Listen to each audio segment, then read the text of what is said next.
No intro. No intro for tonight. Or for today. Because we witnessed last night Game 7 for the ages. And a series for the ages. With the Milwaukee Bucks going up against the Brooklyn Nets in a win or go home for both teams. Best 2 words in sports. Game 7.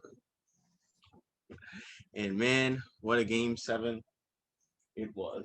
The Game 7 it was. Why are you looking at them for? I'm not looking at them. I was looking at him.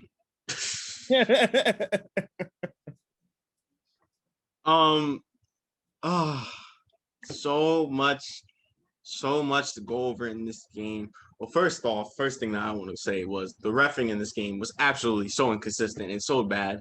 It was just disappointing. I mean, it was just all over the place. And Katie then got fouled so many times, no call. Middleton and Holiday were called for fouls that like playoff basketball in Game 7 shouldn't really even be called. Yeah. It was just so inconsistent and so bad. I mean, it was rough. Yeah. But that all aside, both teams put it all on the line last night. Left it all on the floor. Yep. And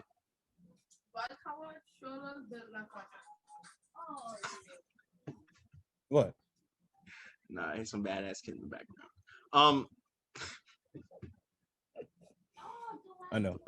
The best players for both teams stepped up big, showing that they are superstars.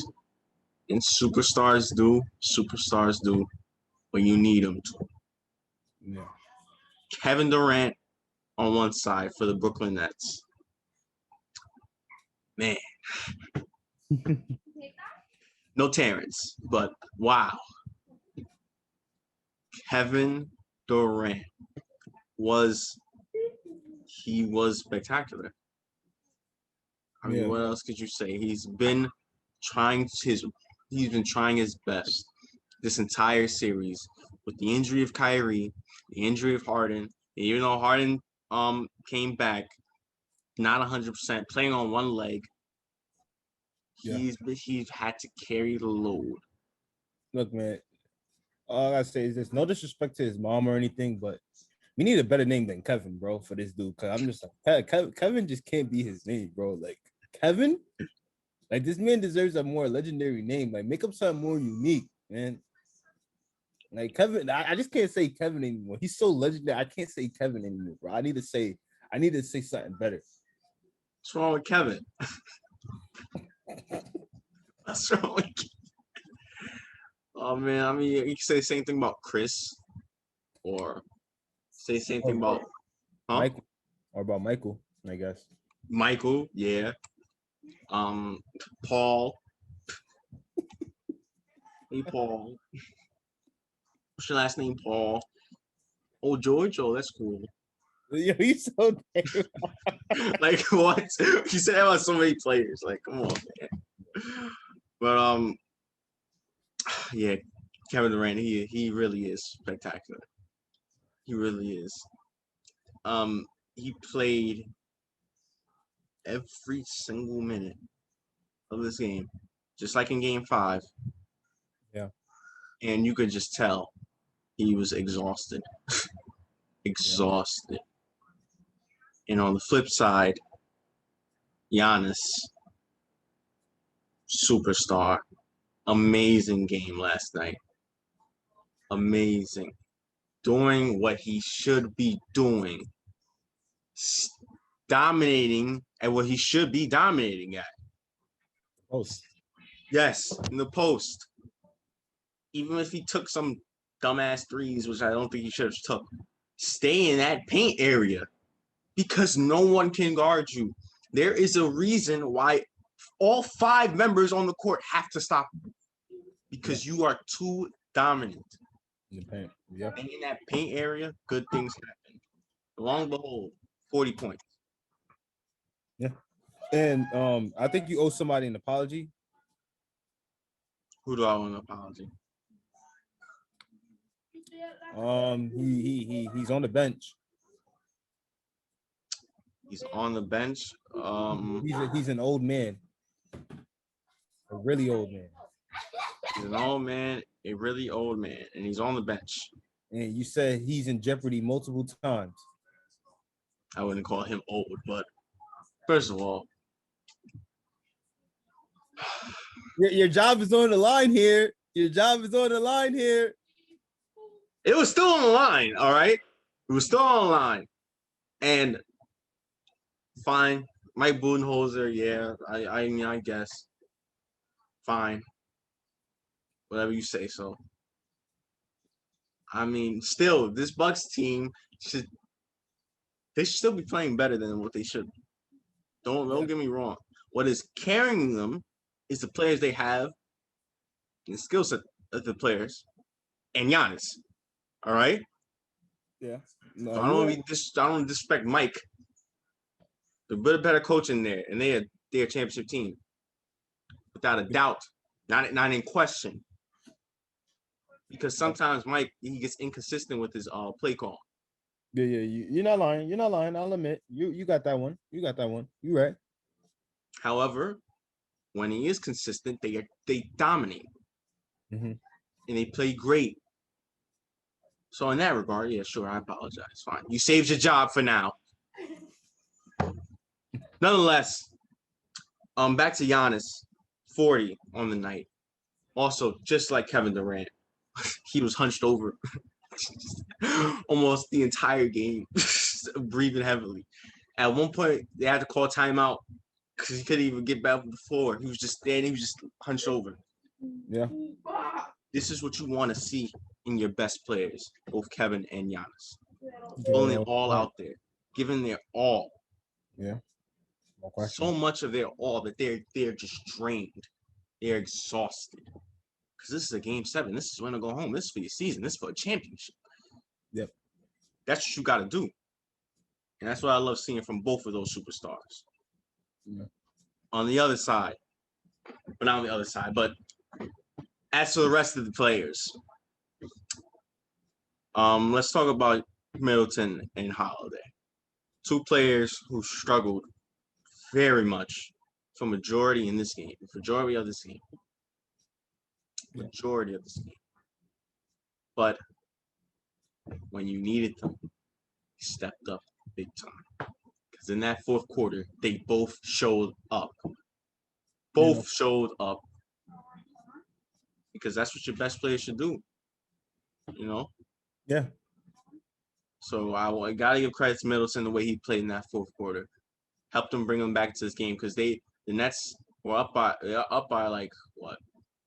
I want to say it was up by like 5, 4. Wait. Which quarter are we talking about here? Four. Fourth quarter. Yeah, they were up by 5. I mean, they were up by 5, and this was like less than 3 minutes left in the game. Mm-hmm.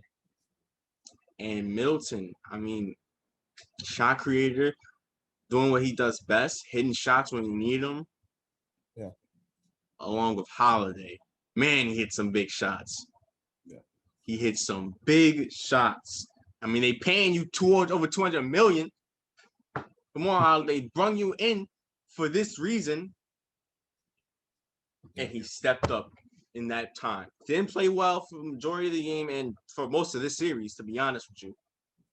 But stepped up big when you needed them. And also down the stretch, when they were fighting to get the lead and tie the game up and get the lead. Their defense on Kevin Durant was great. Yeah. I mean, Middleton surprisingly did his best guarding Kevin Durant when he was on him. PJ Tucker's been doing his best the entire series. He deserves a raise for having to guard Kevin Durant on a nightly basis. That's just torture. Yeah, he stuck with it. And in certain possessions, yes, he got the better of Kevin. And in the fourth quarter, they played great on Kevin Durant. Yeah. Yes, they did. And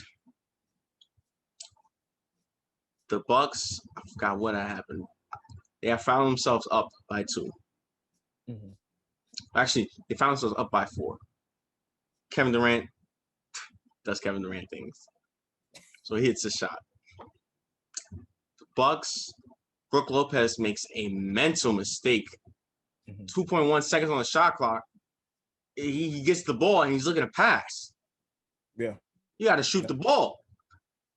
Exactly. Brook, he made it up later on, though. We'll talk about it. And then 8.1 seconds left. Everybody in the entire universe knows where the ball is going to. It's going to KD.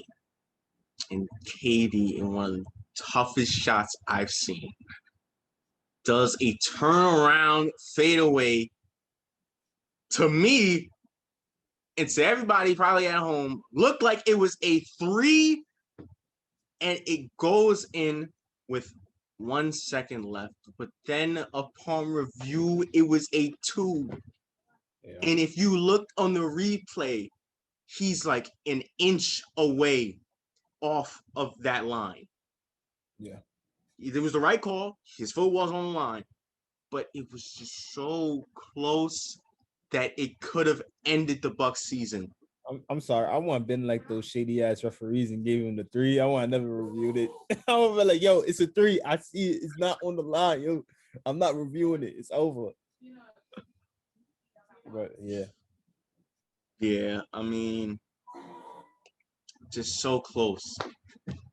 So close to winning this series with that shot. In the end, he forces overtime.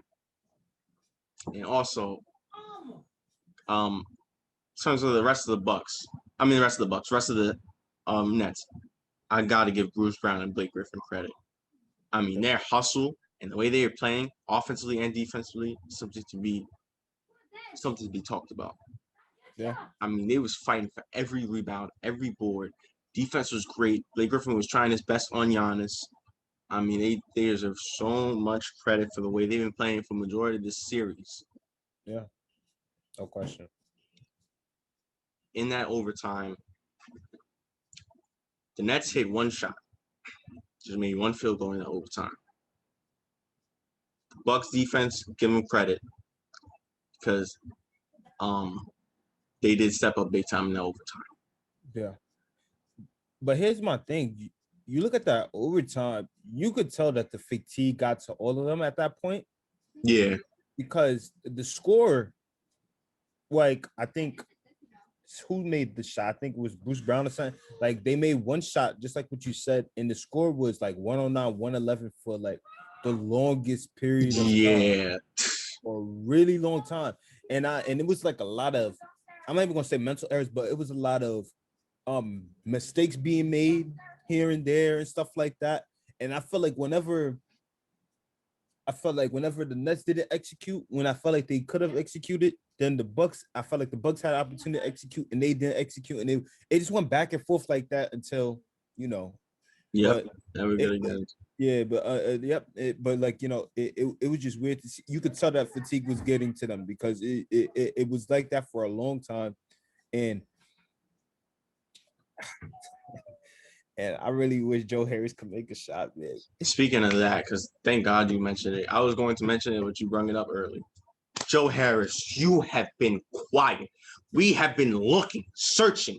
Joe, if you played better, if you made just a couple more threes, you would have helped this Nets team to win this series. So much, because you are a key player to this team. You are one of the best three-point shooters in the league. You can't go cold like this. Every time he shot the ball, I was hoping, this is it. Nope. Miss. Oh, when I seen him take that shot in overtime, I'm like, damn, yo, like, what's going on with him? It was wide open. I was so upset. I was like, oh man. I said, Joe. I said, you see, because his name is Joe, like Family Guy Joe. So I guess he looks like that dude. So he of course he's messing up. Anyway, man. Yeah, Joe Harris. We got to talk about that. He's just been playing really awful past in the past few games. He has not been consistent. He's been inefficient. He hasn't been able to shoot his No, I think threes. so. Joe Harris. I don't know what was going on, but it just wasn't his series. It wasn't his series. Yeah. But like you said, both teams hit a dry spell. Couldn't hit a shot. Nets couldn't add on to the lead. Bucks couldn't get back to the game up until Giannis got down low, right in that post, bodying up KD. It's a little soft hook, gets it going. Mm-hmm. Yep. I don't think it did that play happen with Brook right then? Yeah, Or was that I think actually KD tried to he went baseline. He tried to hit a shot there and he missed, I think. okay, that was that play. Okay. So the Brook thing was after. All right. Yeah. So yeah. Bucks get a stop. And then Middleton. Mm-hmm. Middleton. Bucks fans praising him right now. Because Middleton, with 40 seconds left, gets the go-ahead bucket for this Bucks team. Yeah. The Nets try to come back down, and Brook Lopez making up for that mental error that almost cost them the series in that fourth quarter. Coming out of nowhere, blocking Kevin Durant shot.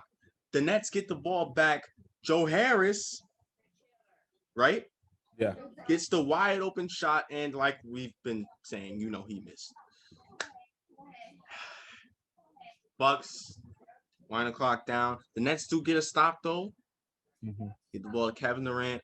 Based off of how that fourth quarter ended, I knew that he's going for a three because he wants to end it. Yeah. Because he went for a three in the before, but it was just a fraction, literally a fraction off. Yeah. So I knew he was going for a three. Drew Holiday played the best defense of his life. Right on Durant. Durant tries a turnaround three on him, ends up airballing with 0.3 seconds left. So you know what that means. That means fear the deer. The Milwaukee Bucks beat the Brooklyn Nets in this best of 7 series by 2 points and advance to the Eastern Conference Finals. It's like my bracket keeps getting messed up day by day. I swear, man. I told you. You said 7. I said, yeah, if it goes to 7, that means the Bucks can win the series. And you said, yeah, but we'll see. Yeah, because we will see. Like, whenever it goes to game 7, anybody, it could go either way. That's true. But I felt like, and you might disagree, but I felt like with that point right there, and I know KD's going to get the big shot regardless, but I felt like they shouldn't call the timeout. They still had a timeout left, man. They didn't want the defense set. I have no problem with them not calling the timeout. But if they were not going to call a timeout, I feel like KD should have drove. Yeah. But at the end of the day, we all would have said that. But if KD made that shot, nobody would have said anything. So, like you can't fault him offensively. But yeah, KD, man, his willpower, man, and look at that. You talk about the block by Brook. That again, that attests to the greatness of Kevin Durant being the best player in the world right now. Do you know how many Bucks players was on here? It looked like it was like 10 Bucks players on. Like everybody came off the bench. Because the moment he knew that he was gonna get by his man, That's the reason why, all of a sudden, you had Middleton, you had Giannis, you had Drew, you had all 5 of the players on the floor, and probably even Budenholzer himself on the court, trying to come and contest KD. That speaks to greatness, man, and just great block by Brook. He saved his team. I think that was the turn of the that wasn't turn again because of course Middleton hit the shot, but I felt like that's what solidified it right then and there. That block solidified the game. Yeah, a way to come up clutch, Brook Lopez. In that OT, that was a big time block. This is a big time win for this Bucks team. I mean, I get upset with them. I criticize them a lot because I see the potential that this team has collectively. Yeah. They have great players. great defense.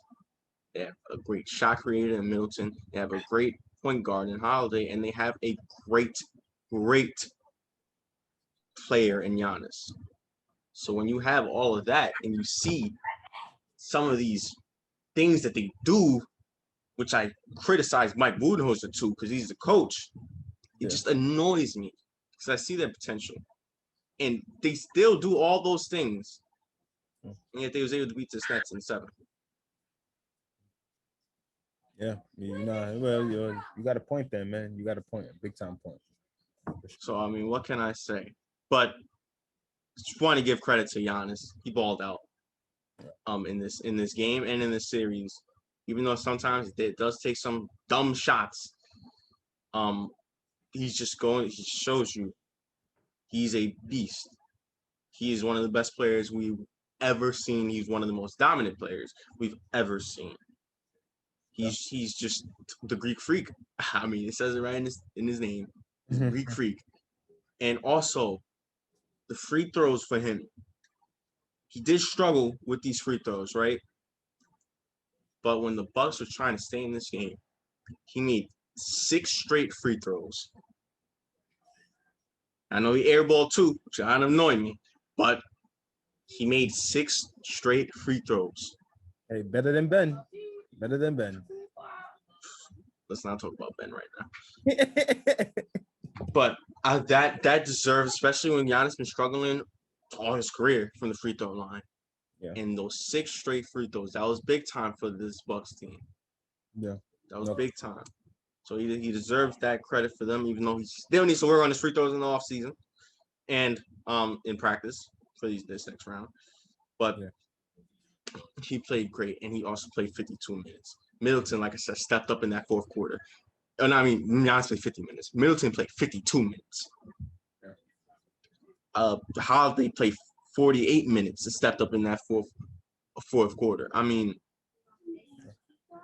PJ Tucker has been doing his best all series. Even though he got fouled out in overtime, he's a key addition, and he helped them big time in this series. No question. As for the Brooklyn Nets, this is the end of the road for a lot of people's champions. This is my champion with the Lakers being out. This is your champion even before that. Yeah. Obviously injuries did play a role. Yeah, and you said it. That's what I was going to say right there. You said it best. You said it. If the Nets lose the series, it can only be one thing, and that was what it was. Injuries hit them at the wrong time, wrong place, wrong moment. Because I felt like most definitely, I said obviously the hamstring bar to Harden, but I felt like just imagine if Kyrie. I'm not saying that because injuries can happen at any time, right? But imagine if that thing did not happen with Kyrie. Then you can see how the whole course of the game changes from not just that game, but from the other games that happen later on, especially in this game here, because everybody drained, fatigued out. I know even if it was going to be a close game, it takes more pressure off of KD and it takes more pressure off of Harden, even though he wasn't 100%, because the fact that you don't have to rely on those two guys that much, and you most definitely don't have to rely on KD much. Yeah, that's true. Injuries did play a part. Also think Steve Nash being a rookie head coach kind of played a part a little bit too. Yeah. Definitely could have been some things that he could have did differently, in my opinion. I don't think basketball. Well, the person he said it to has a chance to go to the conference finals. Don't do that. Like just pee it. But yeah, I think Steve Nash should have done a better coaching job. I think Harden on one leg should be playing 48, minutes. Like he played like 40 something minutes in game 5. Yeah. I should think he should rely on his bench a lot more. Yeah. I think sometimes he relies too much on his stars like Kevin Durant, which some instances, I completely understand. But the Nets in this game got 0 bench points. 0. Yeah. 0 throughout the whole game. Wow. Yeah, and I mean, it's not like maybe set up some plays and we try to get these guys going, find them for the open shot. I mean, 0 bench points, but none of them took a shot. Mm. So I think sometimes he's too reliant on his stars. Got to be reliant on the other guys as well. Role players are very key. Yeah. I think in addition to that, in addition to injuries, all for the reason why this Nets team is going home right now. Unfortunate for Kevin Durant, balled out all throughout. I mean, one of the best playoff performances I've ever seen by a superstar. Well, he has had many, so Yeah, and this might be the best. Yeah. I say this right. Well, just like how they beat them in the regular season, because the whole fact that the whole Nets team weren't healthy, they beat them again. I'm not saying if they was healthy, it wouldn't been a different story because you just don't know. It went to a game 7 still. It kind of went either way, but again, the Bucks beat this Nets team while they were down a couple of men, or just one man, but still, that man was highly valuable. Yep. But hey,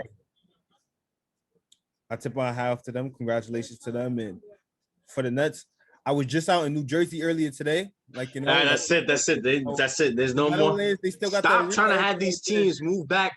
Stop trying to have these teams move back, please, man. The Meadowlands anything, open anything. The only thing you should be talking about is for the Jazz to not be in Utah or to change the name from the Utah Jazz, because that makes no sense. It makes no sense. Regardless of that, back to this Nets team. Want to give credit to Harden, playing on run leg for 3 straight games. Hamstring obviously bothering him. You see him progressively get better in each game. However, I mean, he had 22, 9, 9 in this game. A lot of his points came from the free throw line. Harden is great when he can attack and shoot. Couldn't really attack in this game. Yeah, and in the series. He couldn't really be explosive. Yeah. But I still want to give him credit for that. Credit to Bruce Brown, Blake Griffin, like I said. I mean, their hustle and their determination, their defense all throughout the series, it's been great. But the Brooklyn Nets have been sent home via the Milwaukee Bucks, who are on their way for the second time in 3 years, back to the Eastern Conference Finals. They better not F this up. Yep. Harden lost to a guy that could just run and dunk.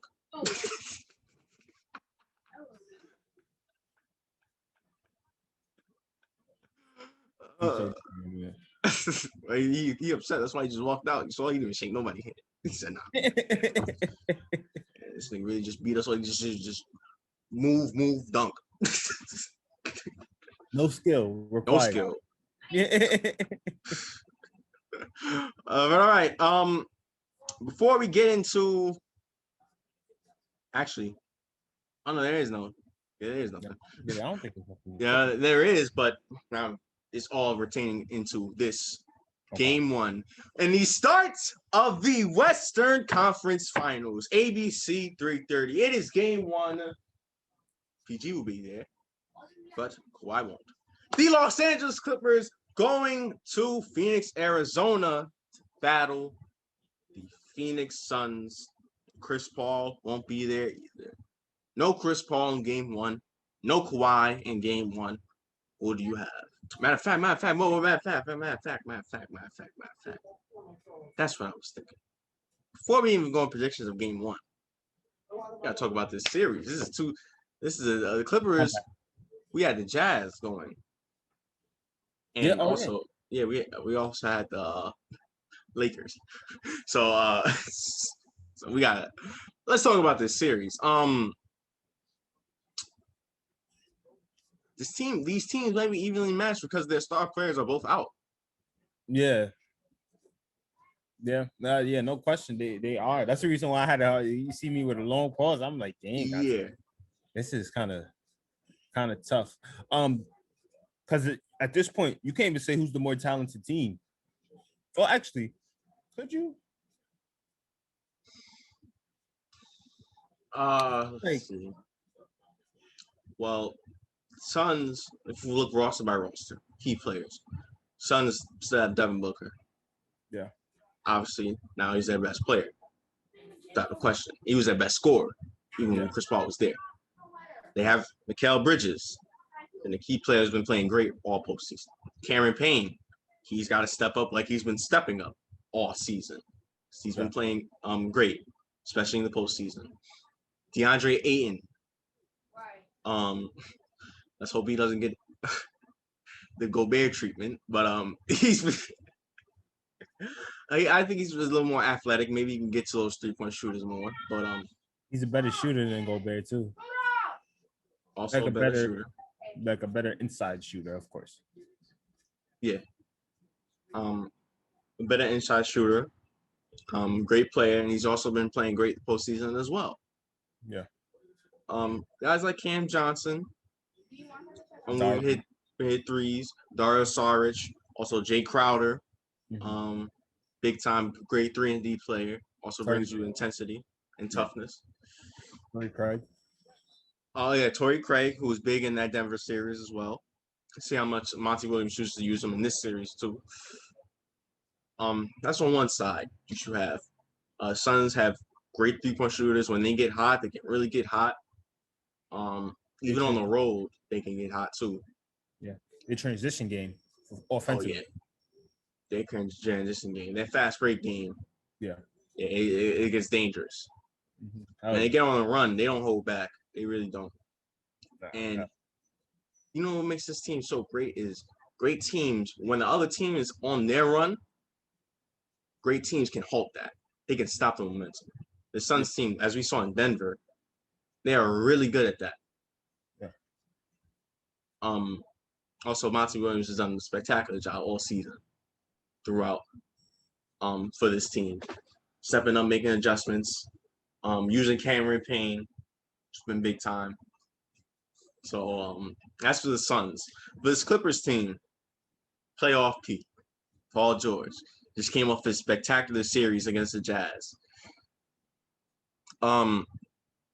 Reggie Jackson, spectacular. He's been spectacular. He might have been their second best player all postseason. Yeah. He's been playing that good. Yeah. Marcus Morris, we mentioned when he scores at least 20, they win. Yeah. His contribution offensively, he can really help this team a lot. But sometimes it can be inconsistent, so that can be a fault too. Yeah. Terrence, man. What up, man? Coming off of the Terrence Mann game against the Jazz, helping them win the series. He's been playing great for them all year. Yeah. He hasn't got as much PT because obviously you starting Terrence Mann over Kawhi. No. But Kawhi's out now, so he's gonna need to step up again. I don't see him having 39 points again, but I see him being a good contribution, almost like how he was in Game 5 against the Jazz. Yeah. Patrick Beverly, he stepped up big time late in Game 6. I call him the one playing in Tim's all day on the court. Rondo. Rondo, playoff Rondo. I haven't heard much from him. Yeah, a lot. But the thing about Rondo is, he's always gonna have some type of impact. Yeah. We might not see it as fans, but he's having some sort of impact. Yeah. And this Clippers team, they can be great offensively and they can be amazing defensively, which can lead to them being great offensively. Yeah. That's what makes this team, they can be scary. Yeah. Because of that defense. Yeah. And here's what I like patch up. The matchup obviously is PG versus Devin Booker, right? Yep. But the thing is, you remember how you said that PG probably exposed the defense of the Jazz a little bit with the way he was just balling out in that series, like after Game 2. I mean, from Game 3 and on. Yep. Mm-hmm. Well, no disrespect to the Suns team, as great that they could be as a team defensively, I feel like, anything could happen. Anything could be different. But I feel like this should be a more easier series to score for PG than it is against the Jazz because the Suns, as good as they are, they got better defensively. I don't see them doing what the Jazz could do defensively. You know what I mean? And so I feel like this is PG's opportunity to do what he did ever since game 3. You know, well, he had a good game 2, but it was still a little bit of a struggle. But I see him just having a better scoring series than what he did. Well, it's kind of tough to say that because he just went crazy. But Yeah. I just see him having a better scoring series this series against the Suns, knowing that their type of defense compared to the other two to the Jazz. Oh, yeah, well, no. I agree with you 100% on that. Yeah, the Suns team, I think defensively are as complete as that Jazz team Yeah, was defensively. I'm not even talking about when they exposed Gobert in Game 6. I'm talking about even before that. yeah, PG was balling out. But key players for me depends on what is Tyronn Lue's strategy. If he's gonna go small ball like he did in Game 6, I don't know if eight can still be great. Matter of fact, he can still Aiden can yeah, key player might be Aiden for me in the Suns because if they go small ball, if Monty Williams chooses to leave him on the court, yeah, he can dominate them offensively and in the rebounding position. I'm just scared about defensively. Is he fast enough to get back to the shooters in time? Or is he even going to protect the paint? Is he just going to stay on his man or stay close enough? yeah, yeah, We got to have to see how that plays out. But this series, so it's going to be about adjustments. It's going to be about these coaches, Tyronn Lue and Monty Williams. We got to see how they adjust game by game, half by half. yeah. Because this is a new thing. Not for Tyronn Lue. I forgot he won the chip with the Caps, but Yep. For Monty, this is gonna be a big challenge for him, or a new opening challenge for him, especially with a young team like this that majority is their first time. So yeah, this is a big series, and it's hard to really decipher like who has the advantage. Yeah, it really is. But I feel like, and it just makes it more equal with not having Chris Paul or Kawhi Leonard for their teams respectively. But can I finally say who I think I got for game 1? Well, how about the series? How about the series? Okay. Well, I know it's kind of been a repeating pattern, but I feel like this is gonna go to a game 7. I really feel like this is gonna go to a game 7. Okay. And Suns having home court advantage. I say the Suns gonna take that. Unless if Kawhi comes back.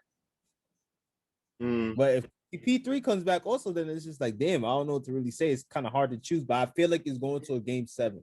I'm unsure, but I'm going to lean towards the Suns. I'm still unsure, but I got to go into a game 7 for a fact. Yeah, I mean, this Chris Paul loss changes a lot. But then you look on the opposite side and you say, damn, they don't have Kawhi Leonard. You don't expect Terrence Mann to drop 39 again. Yeah. So, I mean, it's going to be really tough for me.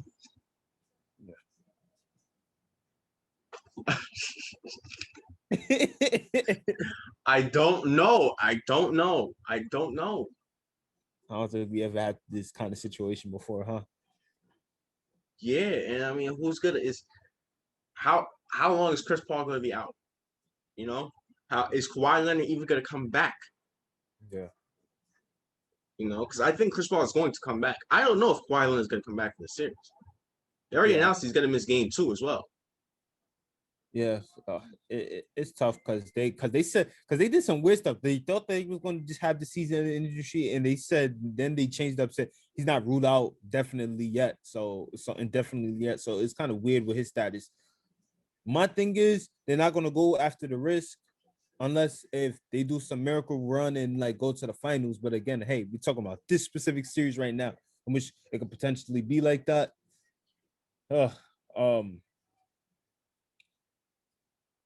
Yeah, it's tough, but I do feel like Chris Paul will make his return back though. I do feel like because his is just a COVID related thing. Not saying that doesn't take for long because we've seen how much time consuming it could be, but yeah, it's just still tough. I see. I'm just talking on my ass right now.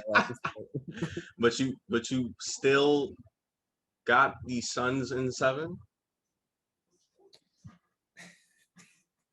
You know, how about this? Implement the rule, and only this one for this series. That means we got to pick a Western Conference Finals. Yeah. No pick. We go game by game. Okay. All right. That being said, let's go game by game. Game 1. Who you got today, 3:30? Yeah. Well, I'm going to say home court advantage. I'm going to use the home court advantage effect for this game one, and I believe the Suns who got the home court advantage, so I got them. You know, it's going to be a close battle, though. I can tell you that for a fact.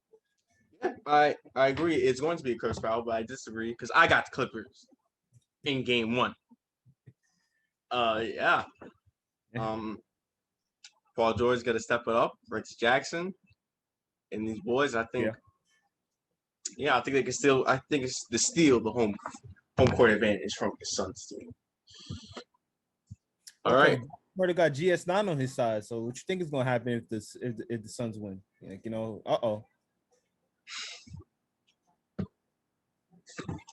Well, this could be an interesting series. Let's all keep track of it. Yeah. Let's see what happens. But let's fast forward to tonight. Game 7.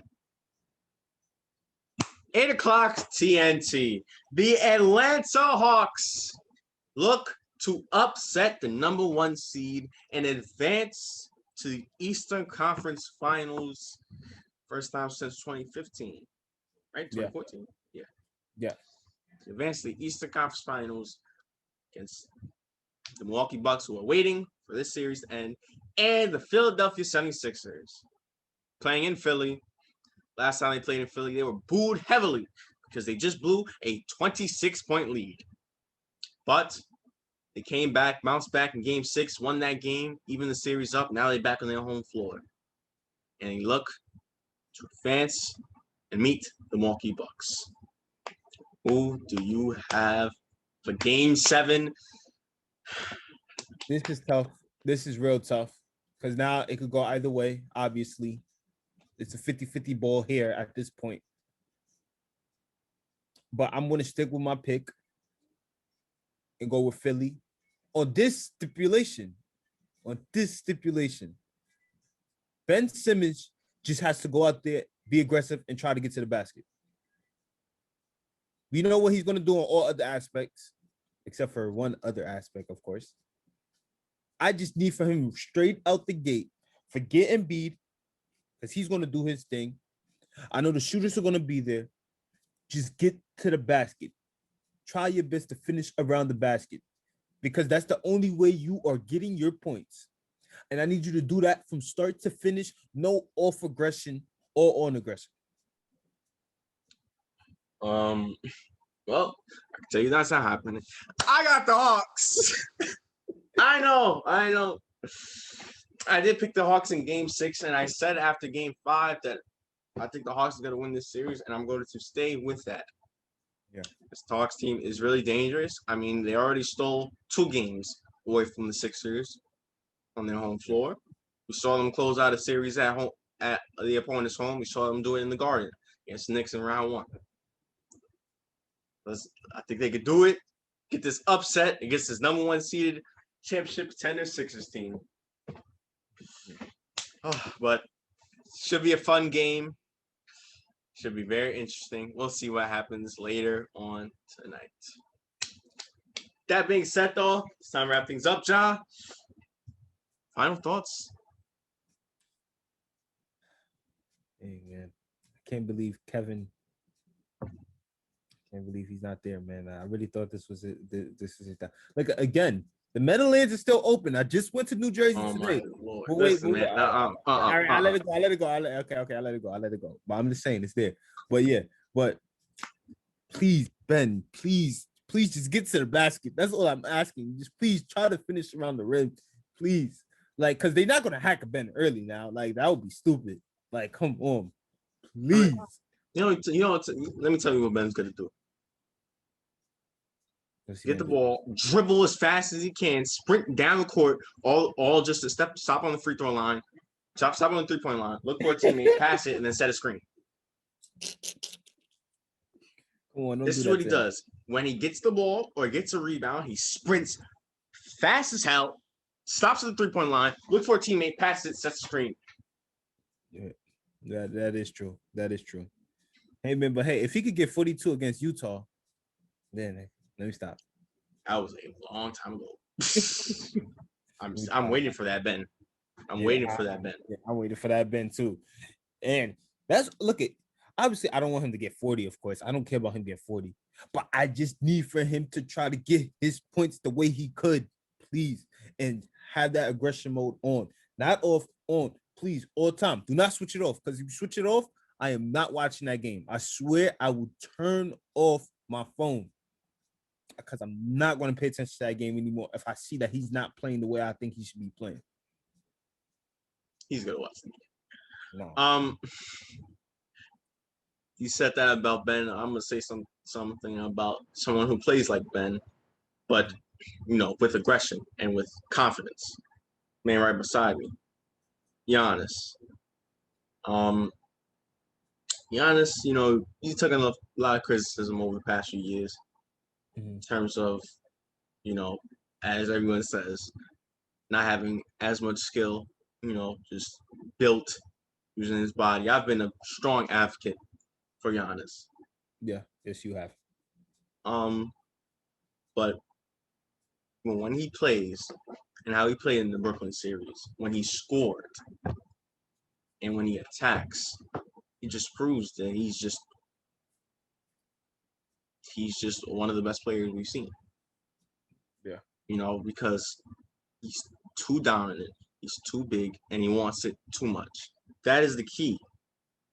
He wants it. Yeah. Because there have been players, whether they're maybe as tall as Giannis, maybe as built as Giannis, or maybe, as long or as fast as him. Yeah, or athletic, yeah. Yeah, or athletic as him. There have been players around that, maybe more or less. Yeah. But none of them even equate to what Giannis is able to do, not even half of it.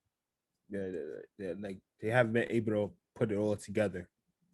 Yes, and Giannis, he still kind of hasn't even been able to put it all together because he still has a lot to learn. Yeah, no question. But the fact that he has had this amount of success and he hasn't put it all together yet is crazy. But here's my thing, though. I look at when they last made it and stuff like that to this situation and the amount of times that they missed out like this. This is legit, truly, honestly, like they're true. Like, of course, you gotta look at future years now, but this is like out of the side compared to this year's to past years. This is like their true, legit. This is their best chance out of all chances to get a chip. Like, this is really their best chance. Like, I look at again when they beat Boston and who they lost to. I think that's when they lost to Toronto, right? Yep, they lost to Toronto. Lost to Toronto. I felt like Golden State was going to give them a heavy hand, even if they made it to the finals over Toronto. You look at last year. I don't know what to say. Yeah, I don't know what to say, but hey, there was a lot more of elite teams that could have won a chip that season too. So I don't know if they was going to do good and they didn't have Drew Holiday. Mm-hmm. And now this is the time. Like, this is legit, truly, honestly, the time. We talking about prime Giannis right now and the perfect team for prime Giannis. This is and look at all the teams that he's going against. Look at all the teams that have been eliminated now. You don't got to worry about KD. He already did his deal with that. no LeBron. He don't got to focus on no Bron, no nothing.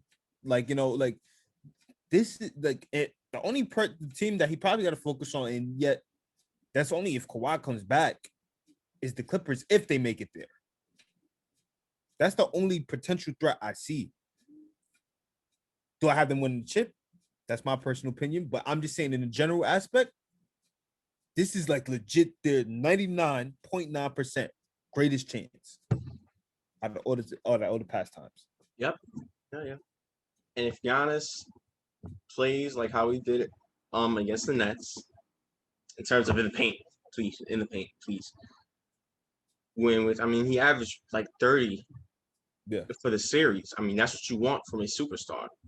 Yeah. That's what you want from a two-time MVP. If he does that again, which I think that he will, they have a strong chance of not only making it to the finals, but winning it all. Yeah. Yep. Fear the deer. Bucks are going to the Eastern Conference Finals once again. Yep. With that all being said, thank you guys for watching today's podcast. Make sure you tune into tomorrow's podcast. Make sure you like, share, subscribe, comment, support the channel, give us feedback, all that good stuff. And also turn into our IG and our TikTok down in the description below. Yes, and once again, I'm Evan. I'm Ja. And this is the Mind of Basketball Podcast. Finally, conference finals coming up. Yep, and no Brooklyn Nets edition. Sorry, Kevin Durant. Meadowlands. We'll see you next year, KD. You tried. Fall hard.